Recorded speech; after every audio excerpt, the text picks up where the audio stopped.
keeba habboon inaad noqoto qof caadiya iyo inaad noqotid qof aanan caadi ahayn. keeba habboon in aad samaysid afcaal ama shaqooyin waaweyn oo aanan caadi ahayn iyo in aad qof balaayo ah laga aaminsan balse aadan qaban wax weyn. Filosoofkii weynaa ee ahaa saynististaha Albert Einstein markii laga raray oo laga qaxiyay dalka Jarmalka waxa uu tagay dalka Mareykanka halkaas oo maadaama uu ahaa aqoonyahan weyn oo adduunka oo dhan uu fiirsanayo dalka Mareykanka wuxuu u fidiyay fiiso special ah. fiisadaas oo si degdeg ah oo sharaf leh oo maamuus leh loogu siiyay aqoonyahanka weyn. balse Einstein waa uu diiday. waxa uu doorbiday in uu maro wadada dadka oo dhan ay maraan.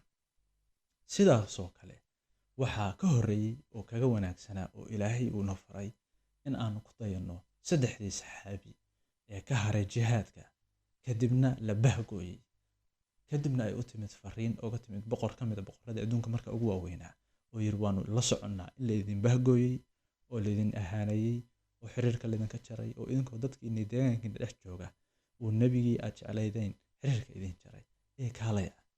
balse iyaguna ay gooska ka adkaysteen. waxyaabaha ugu waaweyn ee qofka bini'aadamka micnaha u yeelo waxa ka mid ah ma aha in uu samaysto qalfoof bala ah uu iska dhaadhici inuu yahay qofka cirkay dhulka galaya. balse waxaa muhiim ah qofku marka ay timaado mawaaqif iyo marxalada adag shakhsiyadiisana la imtixaamayo uu maro wada saxan. taas ayaana ka dhigaysa qofka qof aanan caadi ahayn.